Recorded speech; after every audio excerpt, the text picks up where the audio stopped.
Welcome to the Time In podcast.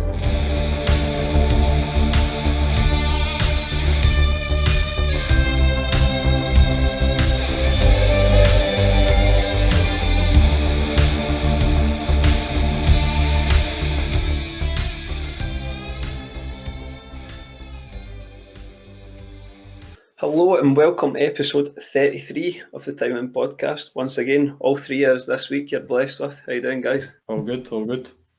Yeah, Craigie? I'm good as well, mate. Bit of an awkward silence there, but yeah, all good. That's all right. We'll cut that out and everybody will think that went professionally. I'll leave your comment in so they can how good the editing is, though. What we're going to talk about this week is a huge life decision for many people. It's a dividing point. It's where you make your decision in life, what road you're going to walk down, and that is PC versus console. And then maybe a bit of a buying guide towards which one you would go for. This is an argument we've sort of had in stages because Craig's been PC for a while. Bundy recently underwent the big change. And unfortunately, I'm undergoing the change myself at the moment. But we'll talk about that later. It's mainly due to Bundy, unfortunately. But that's the same reason as me as well. Because we done it at the same time, Bundy, didn't we? When was that? That would have been what, September time last year? Probably about that. But still fairly recent. I mean, relatively new to it, but I would say you guys are pretty clued up on it, to be fair. I mean, whenever I've had an issue, I've phoned you to, and that's sort of got me at the stage of getting one now. So, first thing we need to discuss is console versus PC. Now, in an ideal world, the answer is you have them all. You have both. You have every console and you have a computer. But understandably, not possible. So, firstly, price against performance. Would you agree that if you've got about £500, you're better with a console? Yes. Ah. Yeah, I'd go console. Depending on what you need it for, though. Yeah. I would. So there's like obviously you get loads of people that make YouTube videos and stuff about building PCs. That's quite like a big massive thing on YouTube. But you do get like what they call the $500 console killer and stuff like that, where it's like true. Where it's like meant to be the same price but slightly better, even though compared to the PCs that you would rather buy, like to make sure you're going to have a longer life span for it. I would still say it's maybe not the best option, but there is ones out there. I wouldn't say it's completely console. I'd still go with console, but there is some options out there.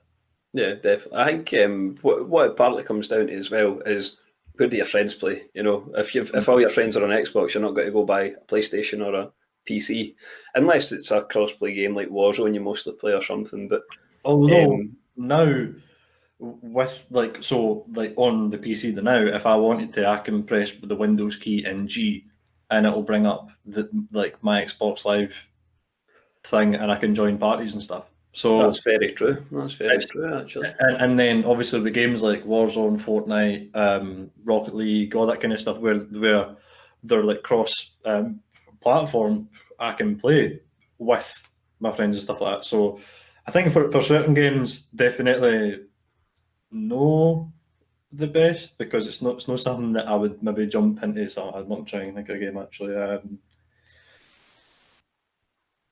was going to say Warzone, but Warzone's already cross-platform. Fortnite's cross-platform. Destiny's not cross-platform, but apparently it's going to be cross-platform in the future, and that's a game I never thought that would have happened with. Well, I was going to say Destiny, but I suppose we'll say Destiny for now, because I was then going to say Halo, but that's also cross-platform. So we'll say Destiny, Destiny, which is good. I've struggled to find one, but yeah, aye.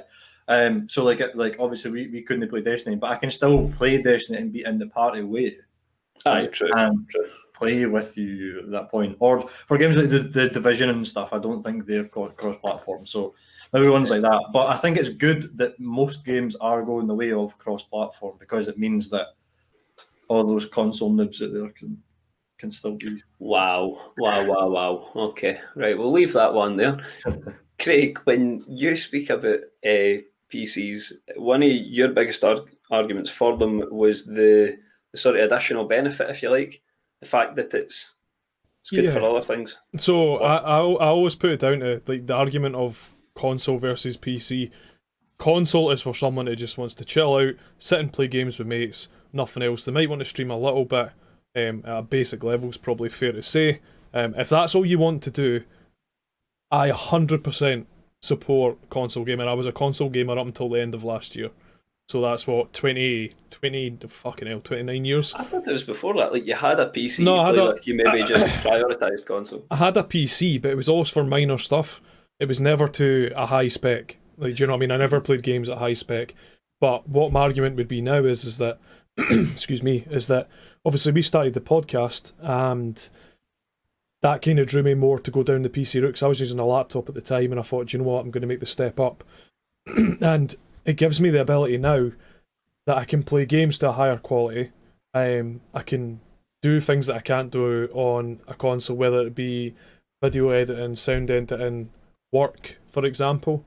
So I think if you kind of want that all-in-one experience and you want to step up from just playing games with mates, I would always say PC. And to be honest, you're generally going to get a better experience playing on PC in regards to games.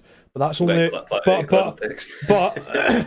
but that's only if you have the right equipment, and that comes with a massive price tag, which I know you're going to get into, which I'll not go down too much. And then another thing is as well though, there is something so nice about just sitting down playing a console with mates on the sofa. Like, there is no better experience. And the only, like, for me, for example, I've got an Xbox One there that is gathering dust, to be honest. I've got the PC, but one of my favourite things is the Switch.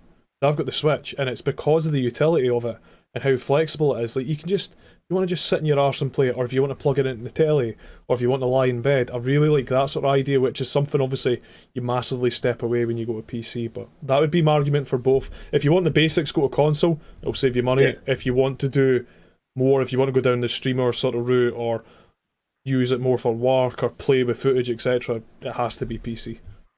Okay. Well, there you have it. If it comes to console, doesn't matter which one you pick. If you want utility and be able to move around, take the Switch. If you want high performance, I would say take the Xbox or the PlayStation. It doesn't really matter at this stage. Myself and Bundy have Xboxes, but there's probably no much of a difference, if we're being honest. Would you agree? I would argue Xbox, because the PlayStation only has one exclusive, because all the other games you can get in other formats, whether it be PC, PlayStation 4, whatever, which is absolutely pathetic, to be honest, for the price tag that they're asking. Anyway, I think you nearly fell off his chair here. See that? There's a Harlem Shake in Bundy's house. Someone smite down this blasphemy. Wait, hold on. I don't know if I can do this. This might fuck my editing. But right now, I'm going to hold up my hands in the air and lightning is going to hit me. I hope this is like a really, really bad edit. It's just going to be boop. Anyway, there you go. Sorry, Bundy. I get what you were saying, right? But exclusive-wise, counting only PlayStation, there is still probably like so many more games that you can't. Because I don't. Again, correct me if I'm wrong. Like Marvel Spider-Man and Spider-Man Miles Morales are only PlayStation. You can't get them on the PC. God of War, I believe, only PlayStation. But it's on PlayStation 4 as well, that's what I'm saying. If you look at what's going to come for PS5, they've got more exclusives in the pipeline. Totally I think the only one remaining for Xbox is probably Halo, which is the big one, was meant to be the flagship one on release. They've even got the Master Chief on the box the Xbox comes in, and it's not coming out for a fucking year. But, it's like there is obviously like again, there's obviously like God of War, there's Horizon Zero Dawn, there's Uncharted, there's Bloodborne, there's Shadow of the Colossus, which is obviously a big PlayStation 2 game, Ratchet and Clank, Last of Us, all these different kind of exclusives, which I look at and I would have previously been like, give me Gears, give me Halo, but no, I'm like, give me Halo, in 2026 at the same time. It's Elder Scrolls. comes out. I knew that was coming. I knew that was fucking And- coming. And then, right, I saw potentially breaking news, because I will tell you exactly how long ago it was. So call me Jamie for a second, right? I am the Jamie of the podcast for a moment. So Bethesda tweeted Is this 4 hours ago a 30-second trailer of a game. Craig, keep your t-shirt on, please. it's And I Starfall? thought, nope. And I thought to myself, oh, this must be that, like, StarCraft, Starfall, whatever it is. And I looked at it and I was like, this looks really weird. What's this? And then I watched it, and there's Indiana Jones. And I don't know how I feel about that. Well, yes, was it 3 days ago they released the map of the whole map of Tamriel, and it was 3 locations that were not lit up by candles, and it was telling you the locations that you would be visiting in Elder Scrolls 6. You should check that out. But anyway, I'm not going to go down the Elder Scrolls route. When it comes to consoles, then we'd say, look who your friends are. Look at the console exclusives that are not just out but are coming out. Base your decision on that, because they're pretty equal. If you're looking to spend more than, we'll say 500, because see, if you look at the performance of consoles relative to computer, you do get console beating ones, but you're looking at the 500 mark. If you're going there or above for a PC, this is where the absolute minefield of acronyms, and it's in a field that's dominated by experts predominantly, unfortunately, begins. Thankfully, for me, I've had the crutch that is Mr. Bundy himself, who has talked me through a build, essentially. So the first thing that I came to was build it or buy a pre-build. Straight away, I thought I could probably do that. As you say, there's plenty of videos showing you how to build it, but well, there's a lot of risk associated with it, I would say, fucking it up, ordering the wrong bits. And then the biggest thing, during lockdown, for some reason, all the cost of parts has rocketed. I think it's people working on their own PCs are building them, so you're actually cheaper getting a pre-build. And thanks to my knowledge via Bundy, I now know that it's easier to get newer graphics cards in a pre-build as opposed to getting them like separately and upgrading your own.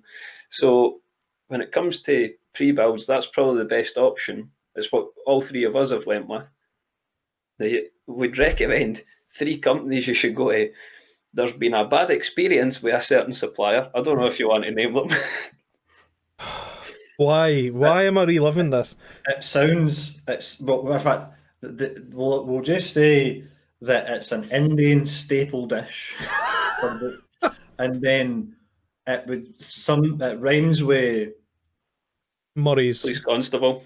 It rhymes with Murray's. It also, if you think of computer planet, but instead of the word planet, instead of the word computer, I'm sure you'll know where I'm going. He's a discreet man. I don't know how he does it. So pre-build companies, would you agree CyberPower, PC specialist and overclockers are safe bets to go with? Yeah, I think if you have a good enough standard knowledge, though, you can look elsewhere. The big thing is why you're seeing more pre-builds now. Like I built 2 PCs in the past, just standard ones, nothing too fancy, and it's because the need for gaming PCs wasn't as much as a thing. It wasn't nearly to the standard it has been over the last 8 years, maybe at a push. And now that there's more of a selection there, like it isn't the case of I have to build a PC to make it capable of gaming. There's a lot more PCs there, and I think the good bracket, if you're going for anything under £800, talking British money, and you have a need to stream or make content, etc., I think you would be looking in the wrong place. You need to be looking at that 800 mark and above. I think probably once you get all your peripherals and whatnot, boys, £1,000 probably a safe thing to say. You need to invest at least £1,000 to make it viable. Well, what I was going to mention was that, see, once you've got the computer, you've got mouse and keyboard, if you don't already have them, a monitor, which recently clicked to me that you need to get one that's, if you get a good PC that's capable of this standard of graphics, you don't want a monitor that's only giving you this, and you're no getting the most out of it, which thankfully, again, Bundy's been able to tell me what kind of monitor you need, and I didn't even realise how complex that was. But we'll get on to monitors at the end because I think that's an important one. What I was going to say was we're going to talk about what you need to put in, and if you go into these pre-built websites, they make it easy. They show you the performance of the computer on different games and the amount of frames per second you're getting. They make it quite idiot-proof when you're building one from scratch. They won't let you put components together that won't work. Might not be the best, but they won't. If it won't work, they won't do it. So let's talk about some important aspects. And as we go through, we're going to highlight what you two would recommend as a good mid-range PC that will be able to do everything and won't be out of date in the next few years. So we're talking mid-range, 700 to 1,000 budget, roughly. Yeah, I think that's fair. Okay. Yeah. Bundy, this is where I'm going to hand over to you because you explained this really well to me. Could you explain the difference between the two main strains, brand, processors, and then I'll maybe get Craig to talk about the graphics card. You've got like, when you say processors, I'm assuming you mean AMD and NVIDIA, aye? Yeah, AMD, Ryzen, and Intel. So they're the two kind of sides of PC gaming. I would expect. Cool. I was just double checking what you meant there. That's fine. So, basically, the AMD and Intel are long and short basically two companies that both make the same product to a very high standard with some slight differences.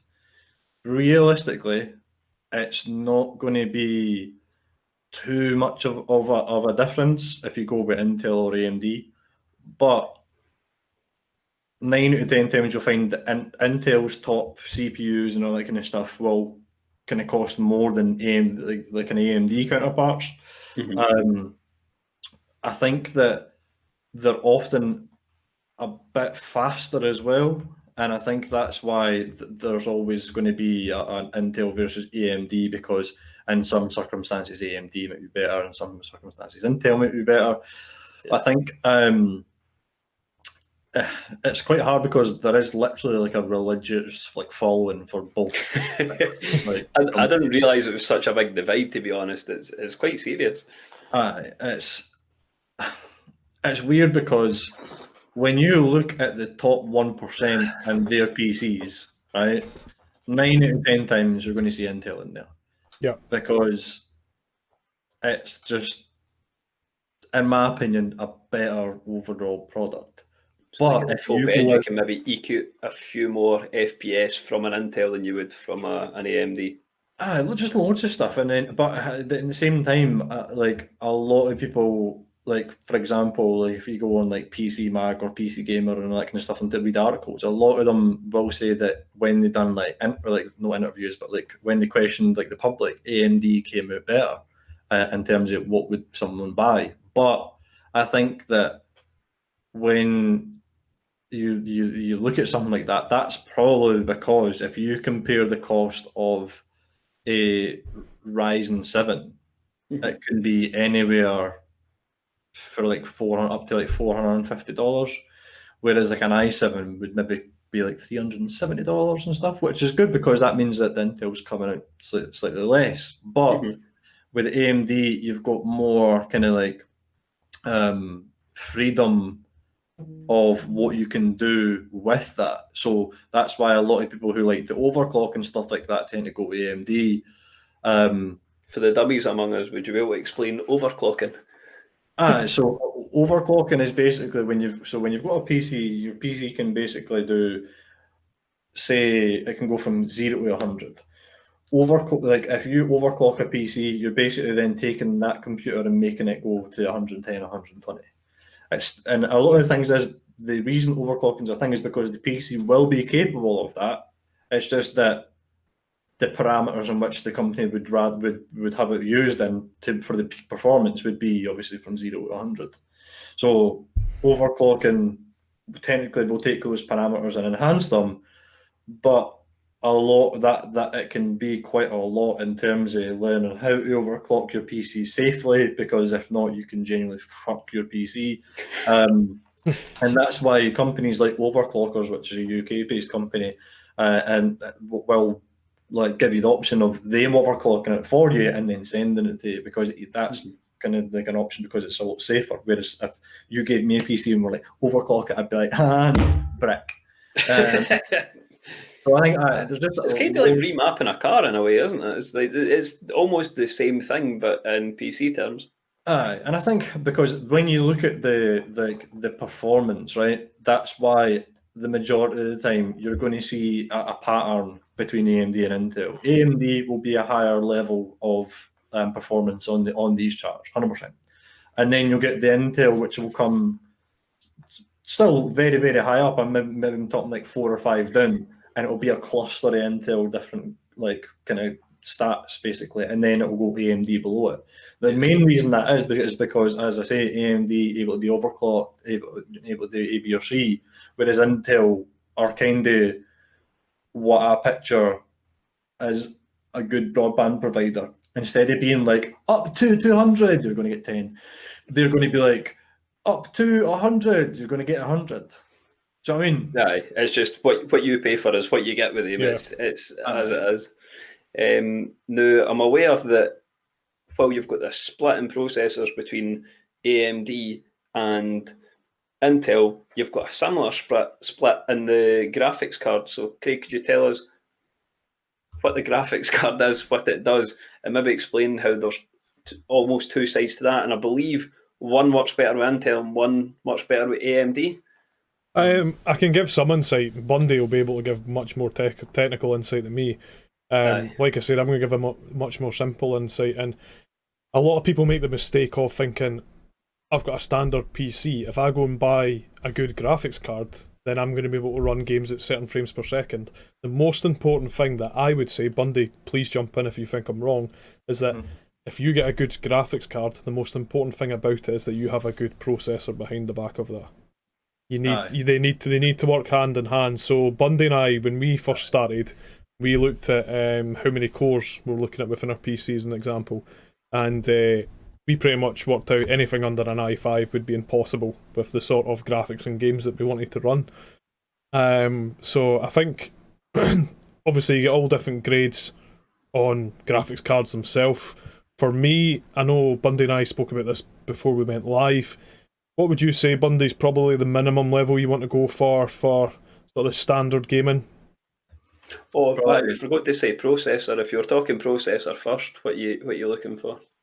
I know me and Craig are probably going to be the same on this. I would say i5 and above, because I think that with if you look at something, you've got an i3, an i5, an i7, and an i9, and then obviously whatever ones come out after that, etc. That they're the more way top end. No one really realistically is going to want to pick the i3 because it's just not going to last as long as an i5. Even that, if the i11 comes out, or i10, or whatever they want to call it, straight away you're now gone. Whereas the i5 at least will move back to the same place as the i3 was. So it's just, I would say that realistically you're better going with an i5 and above. See if we're talking like time periods, which is the most important thing when it comes down to PC purchasing, is how long the longevity of it. See, for me, Bundy, I would put the i5's probably got another 3 years on it as a processor. I don't know. I think it's got about another 3 years. i7s are the sort of high range now. Obviously, you've got above that, like Bundy mentioned. Sorry, I can't speak. But I would say the i5's probably got another 3 years until it's probably outdated. I don't know what you think. No, I would say that. I think that there has to be a certain element of future proofing when you build a PC, and I don't think you'd be future proofing properly if you went with an i3. Basically, So if you were saying i5, does that mean that Ryzen 5 is sort of like the parallel? So as long as you go with a 5 or above, then you're okay. Pretty much. You're like, you can get like, I think Intel do it slightly better because you'll have like an i5 9400F or an i5 10400 something or whatever else. So there's levels to them, whereas like Ryzen will do like the 3700 or whatever else. So I think there is like levels to it, and I think that like realistically, as long as you're getting the upper of the 5, then you're okay.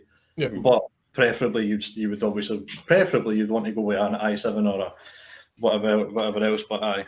See, to give you an example, so we talked a little bit about the pulling it back into a little more console idea.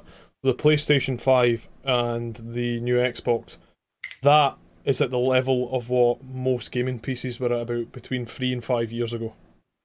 That just gives you an example of how quickly like PCs can get upgraded. So like you're saying about the longevity, you just need to make sure that you might have to spend slightly more, but do you want to be buying a new PC next year? Of course not. And it comes down the same with graphics. So Bundy and I both have the same graphics card, is that right? We have the 2060 we've got.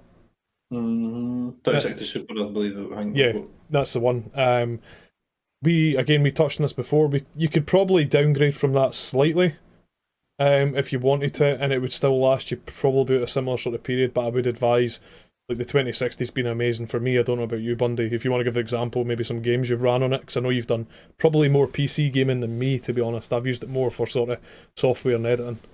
I mean, like games like and I'm going to use a variety of different art styles and stuff here as well, just to kind of highlight it. But anything from Genshin Impact, which is kind of like anime art style, you could technically say, running perfectly.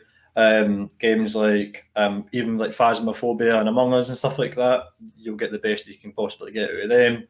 Warzone, again, like I can now see everything and more.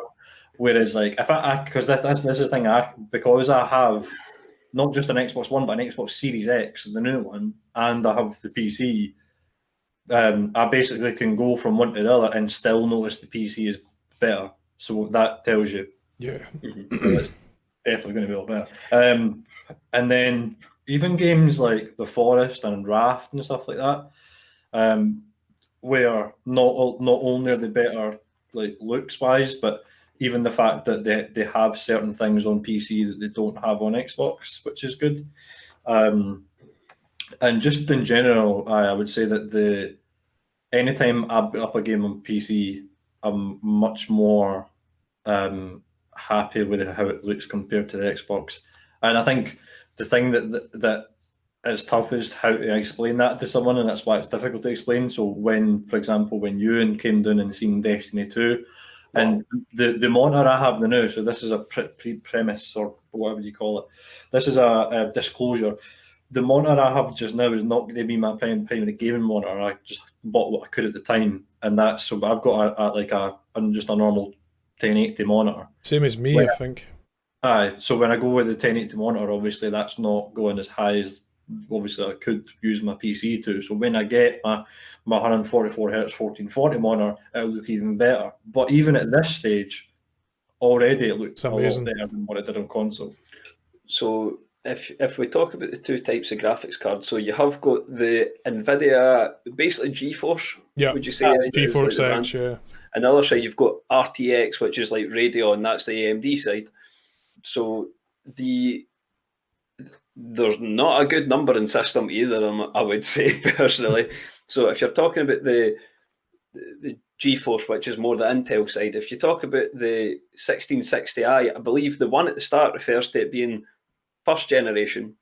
If it was like Craig and Bundy have a 2060, that's the second generation. If it's a 2060 Super, that's like second generation, but on steroids. So it's like juiced up. The way that I look at it, and again, this isn't the way that's like maybe the proper way to look at it, but if you have like a 1660 and a 2060, then you've got basically what I would call is like a 10 series and a 20 series, because one's usually, but I know the 1660 is slightly different, but say you've got a 1060 and a 2060, you've got a 10 series and a 20 series, you'll have exceptions like a 1660 and stuff like that, which are kind of like middle ground almost. Mm-hmm. But the majority of the time it's going to be this series against this series, and it's basically the 10 series or the 20 series or the 30 series or whatever else.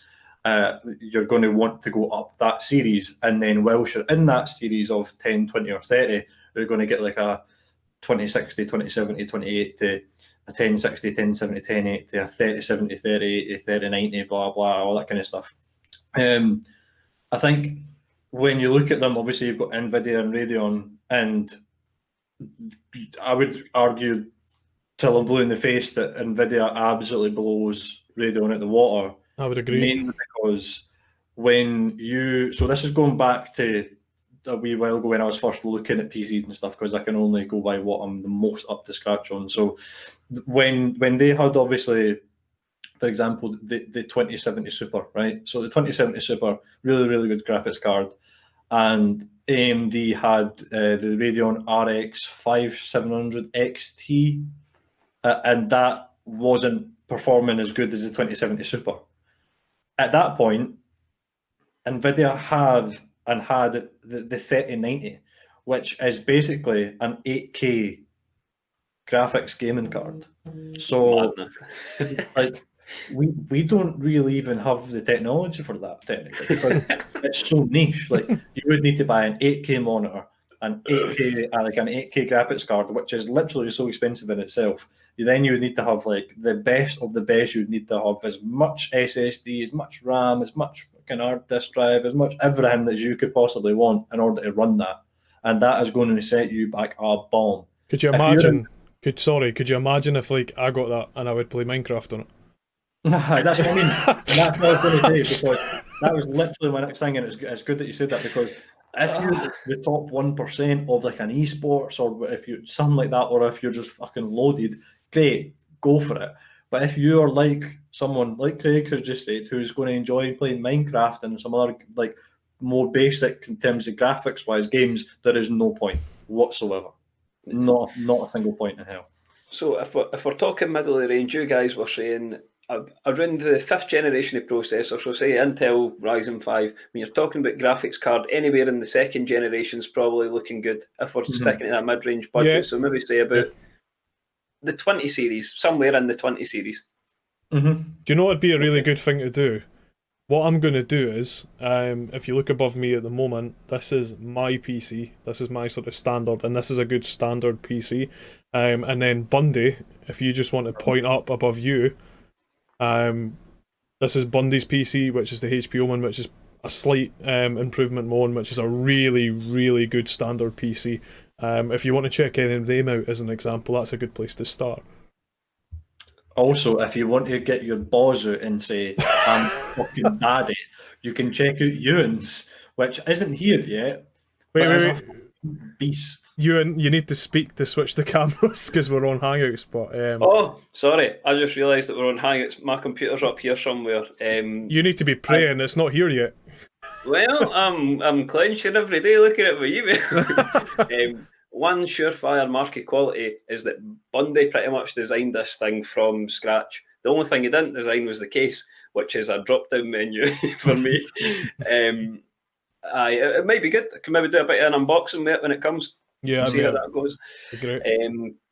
So if we're that, by the way, when we were going through building it, it was like, so you probably want like an i5, but if you want to like take your dick and just slap it on the table, right?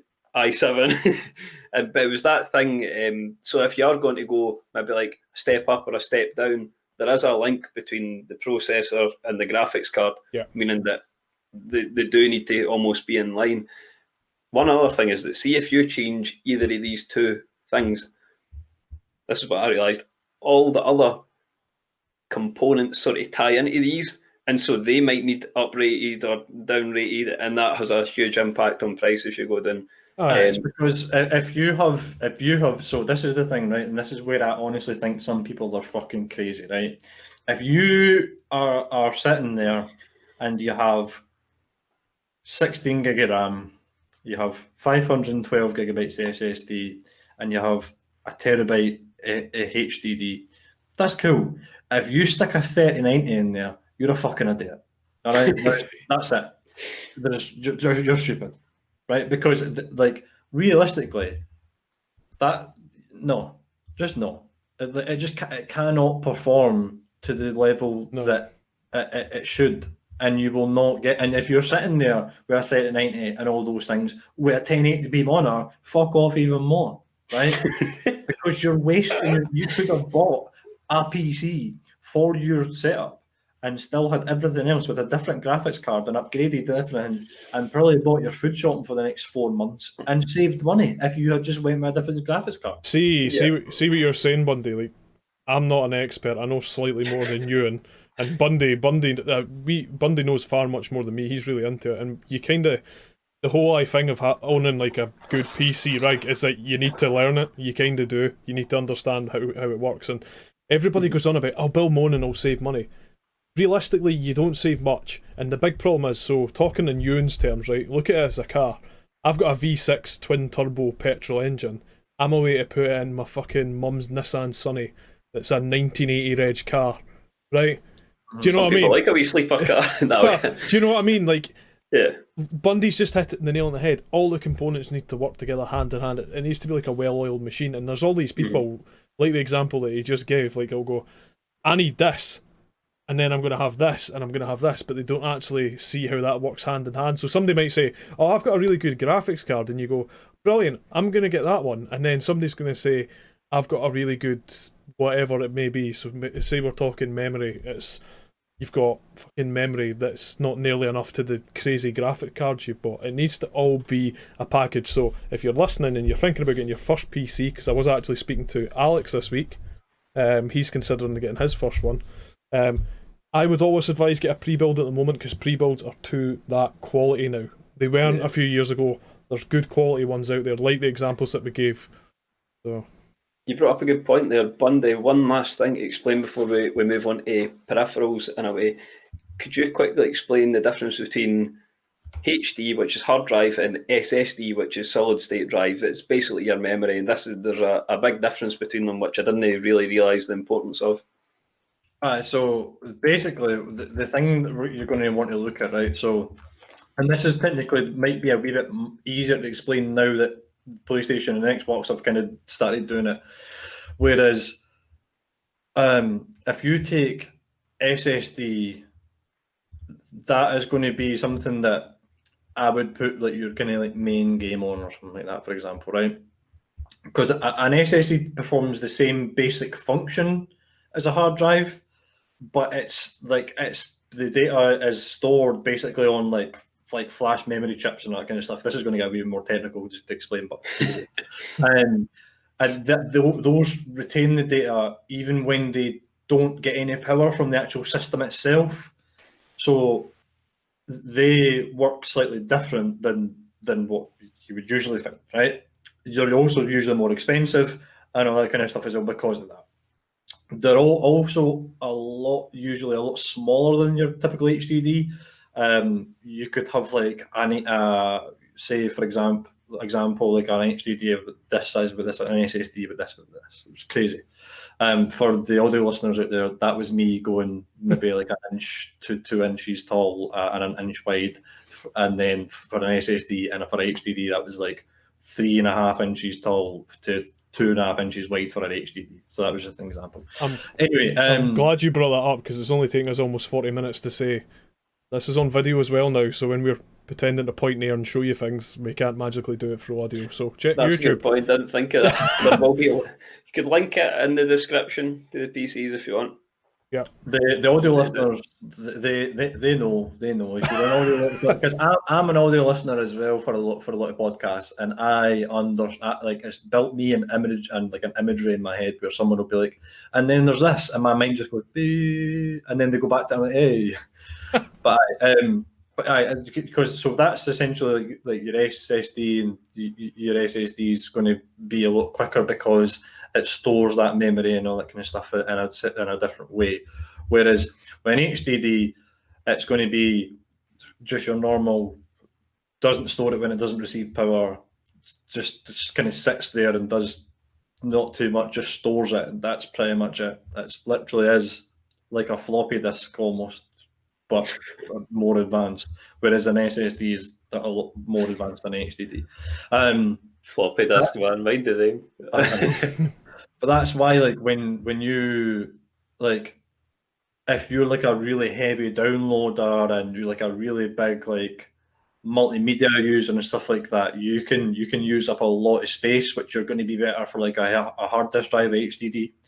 And again, just for the easiness of HDD, SSD jargon. HDD, hard disk drive, SSD, solid state drive.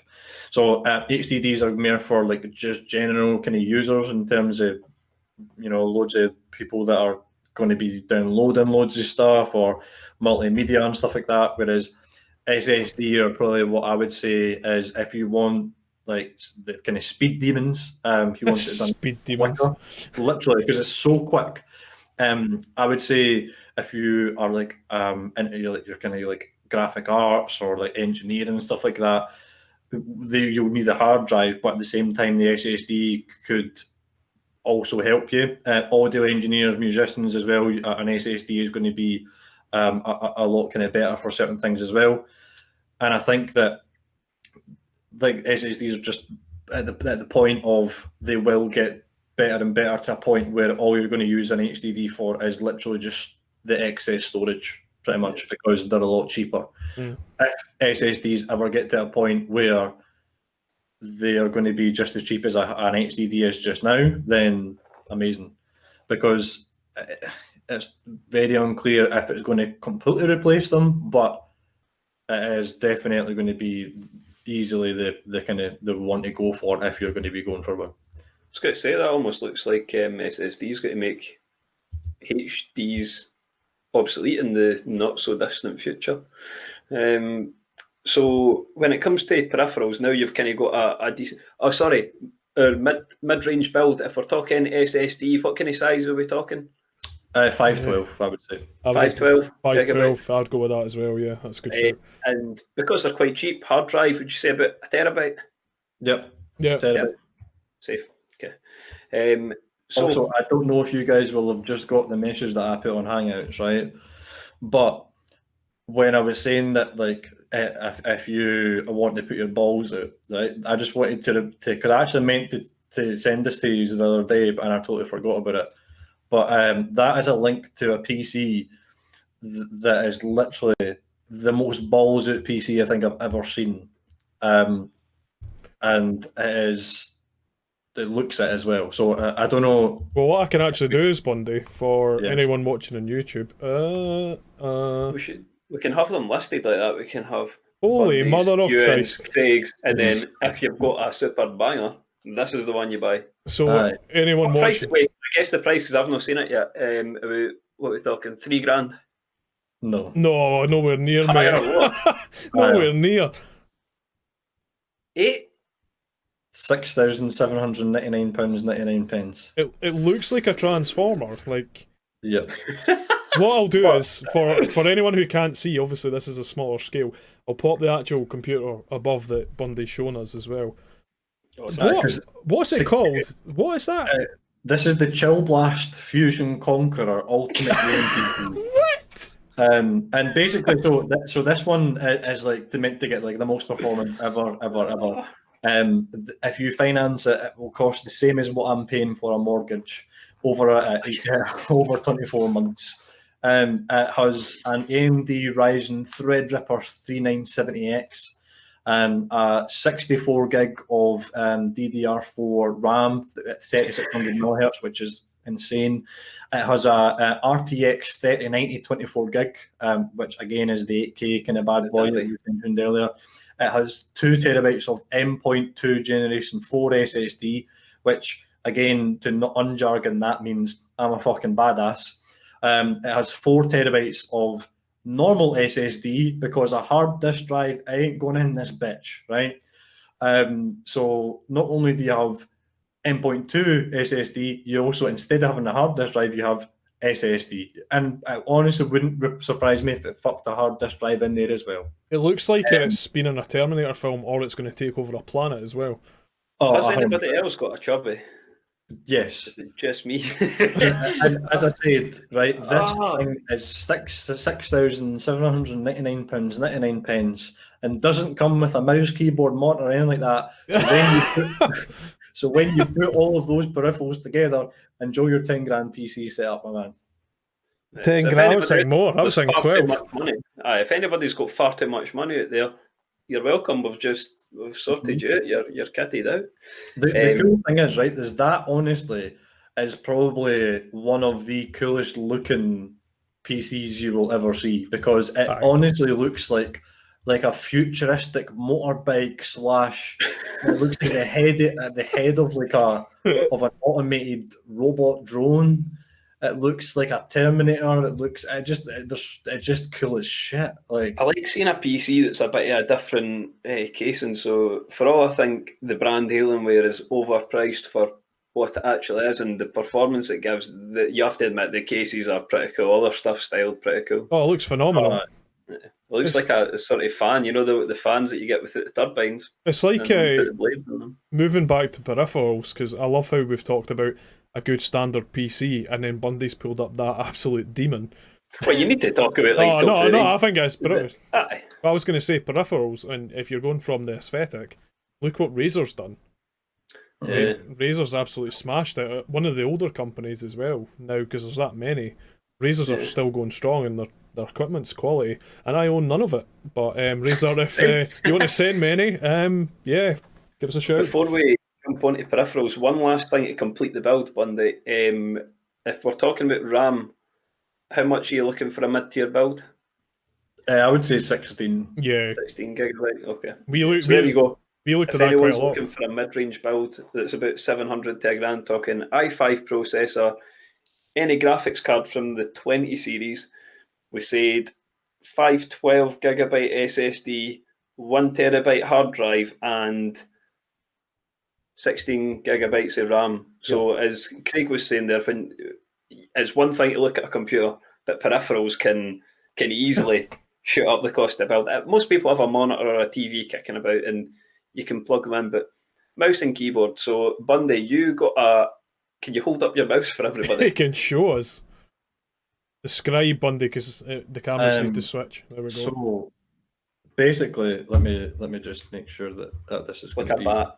I still think it looks like a bat. This is the HP Photon wireless mouse, where essentially it has like a paddle kind of system where these can come off magnetically and then just go back on. The same for the buttons that are on the side, which if I'm able to get my lighting sorted, you'll be able to see. You'll be able to see these buttons there. It also has just kind of like features that you would find in a gaming mouse, such as it goes up to, I believe, 1600 DPI. That's the sensitivity, isn't it? Yes, the sensitivity is controlled by the two buttons just below the scroll wheel. Oh, yeah. The scroll wheel itself can actually, as a button function, if you put it to the right and if you put it to the left, so not just if the scroll wheel itself, and obviously you can click it. You can make it so there's two buttons on the left, two buttons on the right, and you can just kind of change these out for just a normal mouse in terms of holding the side, or these are literally like rests where you can put your fingers and That's cool as slide. fuck. So it is a quick one. Aye, How much does that mouse typically retail at? For reference, my mouse, keyboard, mouse mat, and headset cost £40 combined. On Amazon, the Photon mouse is currently on sale at the moment. It was £121.52. It's now £87.96. Catch yourself a bargain, trips. Do you know what's nuts though, right? I've got a really bog standard mouse, but it's got buttons on the side. The fact that he's got so many options for buttons. To give you an example that you'll understand, Ewan, is that it's like an Elite controller for the Xbox. Well, I'll put it into easier concept. Do you know when we converted from Destiny on console to PC for a period of time? I could control my full loadout, so grenades, switching, guns, special abilities, supers, just with my mouse. I didn't have to use the keyboard. That's pretty cool. I think if Do you you're know what going to take it serious, we'd recommend a keyboard with all the keys and a mouse and a number pad at the side. They're just right having a number pad. And a mouse with as many buttons as possible. Is that fair to say?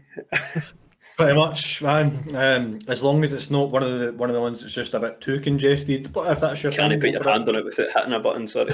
That's true. But, I think obviously the good thing is that people will always kind of swear by like wired mouses, but now we're at the point where a lot of the wireless mouses are more expensive but are just as good as a wired mouse. obviously, if you can get a wireless mouse that you can use both wired and wireless, then great. But I think that would definitely be a good shout for a mouse that's not too expensive. But I mean, you get mouse mats that charge them up at the same time, don't you? Yeah, you yes, do. you do. I do not. So this is that I actually meant to say is I think I was meant to get it, but I didn't. I just got a normal mouse mat. Oh, wait. Yeah. I can't remember. But We should maybe not put batteries in it. no, it doesn't. It doesn't have the thing along the top that would even. The hard bit. No, it doesn't have that, unfortunately. But it is a nice mouse mat. The one thing I would say though is that this is a pro tip if you are currently buying any peripherals whatsoever. So let's just use Craig's previous example of Razer.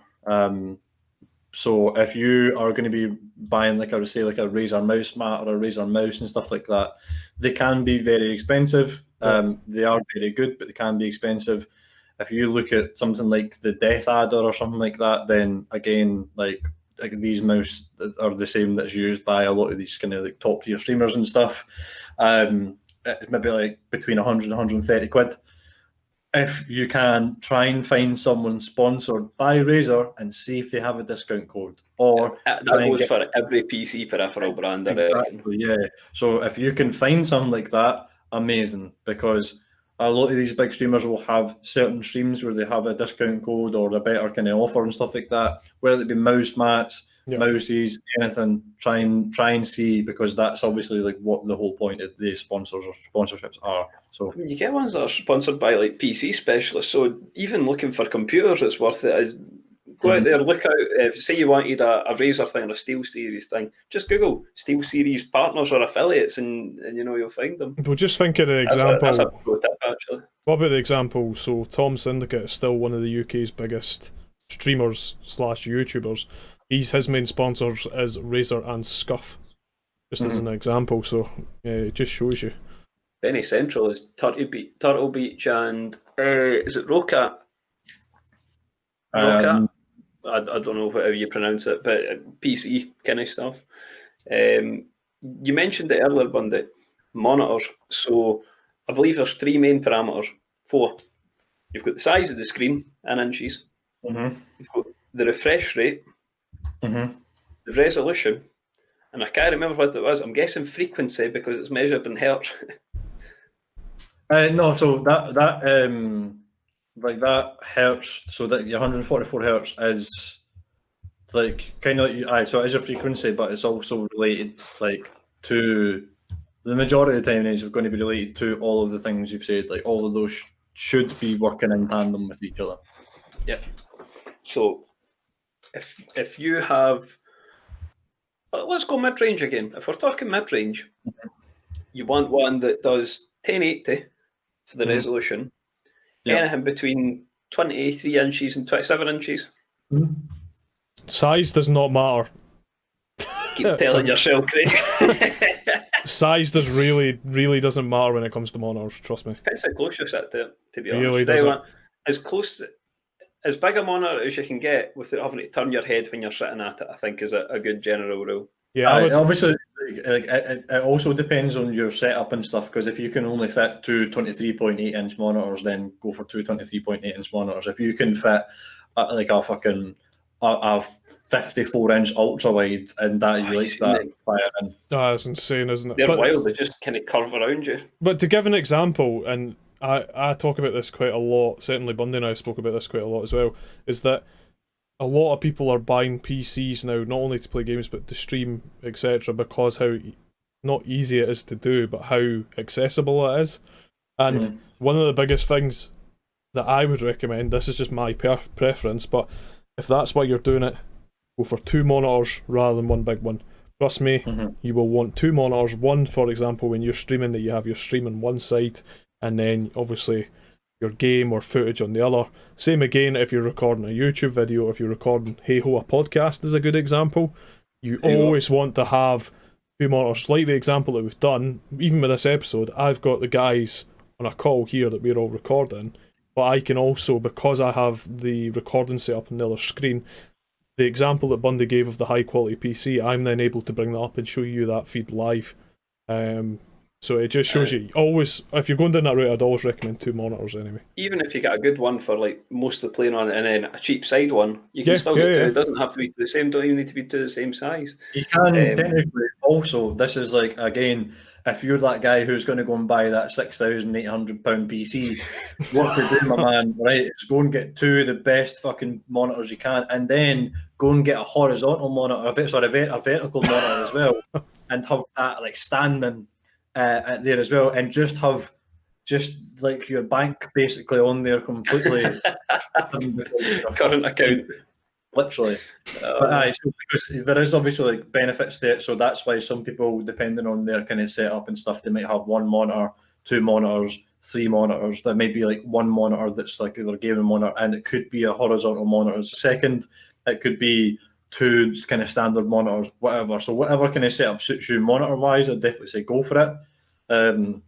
There will be people out there who have 2 monitors and a horizontal monitor that maybe stream, and their chat is literally just that horizontal monitor. That's a really good cool thing. But again, you need to have the bank balance for it as well. See, when, this is something I only learned at the end of last week, and I learned it from Bundy. So if you're talking about a computer that can maybe do, for example, 120 frames per second on a game, and you're going to be doing that, the frequency, so we're calling it frequency, it's measured in hertz, so I'm guessing if you've got a 75 hertz monitor, the refresh rate is the 144 hertz and stuff. That's the refresh rate. Refresh rate. So if that was, say, 144 hertz, you'll be able to go up to about 144 frames per second in that. The idea behind that is it would be good to have a monitor that matches your setup. So again, if you're going to get a higher processor, higher graphics card, you might need to look at a higher monitor if you want to take advantage of that. The other one that I only learned about recently is the refresh time. So response time. That was it. Could you explain to us about that? So the thing that I would say with like FPS and refresh rate as well. So FPS is how many frames your game like computer is like producing, generating, drawing, whatever you want to call it.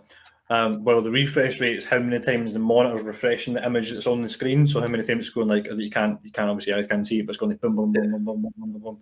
So that won't necessarily affect your frames per second that you're getting, but it will affect your perception of the frames per second that you're getting. So it's not going to improve or anything in your FPS, but it'll improve how you view it basically. Refresh rate in terms of hertz and then response time is going to be like what's the best way to describe it without sounding really weird? It would be, for example, so it's generally measured like milliseconds, so it'll be either like 1 millisecond, 2 milliseconds, 3, 4, 5, blah blah. 124 tends to be about the average for like mid-tier monitors, doesn't it?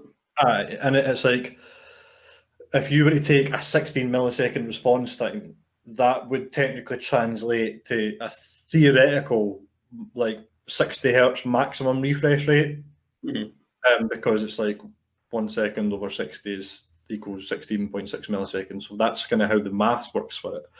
But in terms of your refresh rate, that's going to help your response time, because the better the response time, the better the refresh rate, the better the overall performance of your monitor is going to be. So when it comes to response times, that's going to affect you. So that's going to affect your refresh rate, because it cuts down on image issues that you'll have, like blurring, tearing, ghosting, stuff like that, which could be something along the lines of, say, if you're playing Warzone and you're running and suddenly you see like a wee like skip, very slight skip. That's like what you call like a tear or ghosting or whatever else you would maybe want to call it. But that's going to help with in terms of like response time, because your computer and your PC and your monitor are responding at a much higher rate. So you explained that you've got a monitor now, but that's going to be your secondary monitor, if you like. Yes. So when you get your main monitor, so you've got an i5, like we said, 20 series. So if we were talking a good main monitor, you said it would be, the resolution would be about 1440p. I think that, so. If we're saying mid range, a 1080 is fine. I think that there's no issues with having a 1080. It would still be nice to have a 1080 that has 144 hertz refresh. Yeah. Which obviously that's better. But again, I think that with monitors, because there's so many variables, a 1080 is fine. The higher the hertz and the lower the response time, great. But for me, where I'm going to physically see the benefits is going to be at that 1440p. So I would almost say that if you are going from medium to high end, 1440 will be worth it. Yeah. Where there's sort of diminishing returns, you explained, was like the refresh rate. Yeah. So you say that usually between 1 and 4 seconds. But see, that 1 second, that's really good. But there's people who pay exponentially to get that down to 0.2 seconds. And at the very top tier of esports, that has a benefit. Yeah. For us playing Call of Duty with your mates, not really. See, on you go, Bundy. On you go, mate. Because also, I would say if you're going medium range, 120 hertz and stuff like that is also going to be good. You don't need to go full 144 hertz. That's cool. Even like 75, 120. That like the higher you go in terms of hertz and refresh rate, the better. The lower you go in terms of response time, the better. There is obviously you can get 4K monitors, which are ridiculous, but again, those are really high end. But you can technically get like what's like 1080p monitors that are, as I said, low millisecond, high refresh rate that are going to still be worth it. So you don't. It's not like a telly where you go, oh, that's just basic HD, OLED out the way. Hello, do you know what I mean? So I think that like the monitors, you need to be a wee bit more open to jigging and poking around. Yeah. Okay. See, I don't know like, if I'm able to do this or not, but to like kind of sum up what we've all been discussing, the most important thing, if you're buying a setup, you need to first of all work out if you're buying it for gaming, what are you going to use it for? If you're going to use it for general gaming with mates, you want to play high quality games, you might stream little bits here and there, you're not going to put numerous time and effort into it and all this sort of stuff. Do we all agree console gaming's the way to go? Yeah? I think so. If you're looking at that sort of £500 budget, yeah. Because the thing is, like, certainly Bundy has went into great detail about how things work, what sort of thing to buy. It's all put in a plate for you with a console. It's there. The only thing that might change is your memory. Do you know what I mean? It's so easy. So if that's what you're looking for, imagine when you were going to buy an Xbox that they made you choose all the components you wanted inside. You're just like, how have I ended up with a Sega Mega Drive? But I'd have a GameCube. What the fuck is this? But the thing is, it all comes down to when you're buying your rig. I would certainly, if you're going to do streaming, etc., with the suggestions, especially that Bundy's put forward, they're a really good baseline. Maybe not so the Cool Master what? Oh, the Chill Blast. The Chill Blast fucking... Chill Blast Shagger Master 6000. What's the graphics card in it? 6900. That's what I was going to say. I was waiting for it, but... So, funny you should say that, right? Because the guy who's bought that at 6,800, right? He's sitting there thinking that everything's cool, everything's good, he's the fucking alpha male. If you look again in the chat that I've just put that into, what he doesn't realise is the guy who bought this PC is fucking his wife as a Is that 30k? That's £30,000. That is, to my knowledge, the most expensive PC you can buy. And the reason it's like that is because that's actually two PCs. It's like when they done the Bugatti Veyron, put like the two V8s together to make like the W16. I have a request, Ewan. Can I get a wet? What? This specific PC, right, is basically worse than that, Ewan, right? Because it has 3 3090 graphics cards in it. Go back on it. Not 1, not 2, 3. as in Basically, Oh shit, that's the wrong one. jeez. as in uno dos tres, right? And then it's like it's two PCs, right? I'm looking And at it it's now. got like anything that you could ever want. There you go. Oh, It's got like that's madness. What could that not run? nothing. There's like, see, I honestly think if you load up Microsoft Flight Simulator on that, someone comes and picks you up in a jet. You're like, Jesus, I see it. Well, anyway, going back to kind of rounding this off, it's that Yeah. you need to work out what's important to you. So I would always advise, Bundy's the best guy to speak to out of the three of us, but I would always advise your computer is the most important factor.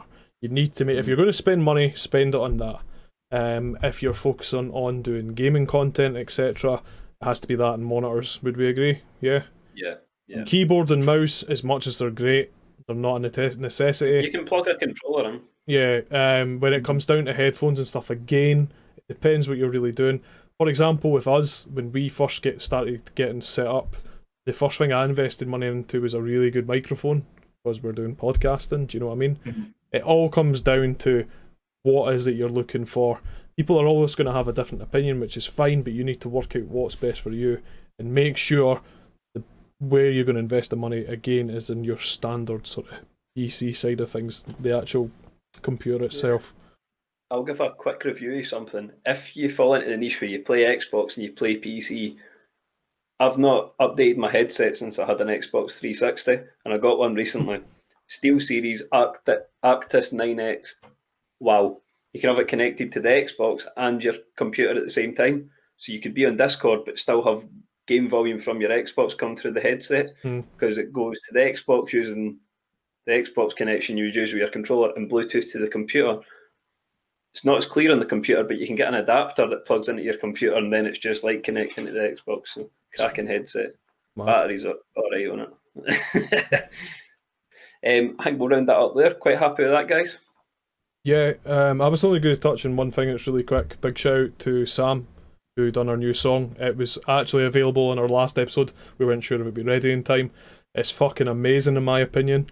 Obviously we're going to be biased, but I think he's done an absolute smashing job. And big shout out to Daryl, who was on episode 21. If anybody was listening to the podcast out loud and got aroused when they heard "Welcome to the Timing Podcast," that was Daryl's That voice. was Daryl, yeah. If you could hear your wife in the background going, "Who's that at the door?" That was Daryl. Daryl's just there like, "Welcome Hello to there." the Timing Podcast." But yeah, We're going to get a Daryl board ideally. yeah. But big shout out to them. The good thing is it's an even bigger shout out to Daryl because Daryl is also a fucking giant of a man. So not only does he have a voice that will steal your girl, he has a fucking giant of physique that will be a fuck your girl at the same time. Do you know what I actually found out last week? So I've met Daryl loads of times. We worked together, but he's actually physically he's a big strong guy, but he's actually not that tall. And he told me the other week he's only 5'11". I was like, "There's no way, you must be like 6'6". But it's just because of the sheer size of him, you think he's much taller. But yeah, big shout. Only 5'11". Not many people would say that. Craig. I suppose coming for me, but a big shout out to the both of them. I think it's a really good example of the quality that we're wanting to bring in 2021, and it's just awesome work from both of them. So yeah, I just wanted to give them a shout out. Quick fun fact: I believe Sam wrote that in how long? The first draft date, he done it in how long? 2 hours. So 2 hours. I'd still be working out how to play the tune. to give you an example, there's nothing Sam can't play in guitar. There you go. He's phenomenal, and obviously we, as we are quite nitpicky, especially myself, and we gave feedback. He changed that within half a day, and it was done. Feedback twice, and it was done like that. What a guy! So everybody, go check him out. Listen to him. Has he got his own Spotify? So Sam is the lead guitarist of Monster Movie Posters, who done an episode with Bundy and I. He also has his own project, which is Columbia. I've linked his Instagram, and you'll find all his socials from that. So yeah, big shout out to him. Awesome. Well, happy with that, guys. Cheers for joining us this week. We're not quite sure what next week's topic's going to be, but we are going to have either an episode or a video out next week, which might be slightly different. Hopefully, still just as good. Yeah, we might have a fitness instructor episode coming up as well, but I'll talk to you about that off camera, which will be funny. What are you making the noise for? I'm the fat one. I feel like there's a bit of hypocrisy going on. You're with your Gymshark, and I'm sitting here with my Son's Anarchy, who's like, yes, fine. Oh, jeez. Anyway, we'll cross that bridge when we come to it. Cheers, guys. Cheers, boys. Bye. So, Bundy, which PC peripheral would make the best sex toy? Well, funny you should say that, because Craig, see that big, long, girthy thing that's right in front of your face? That would be the HyperX Quadcast. Oh,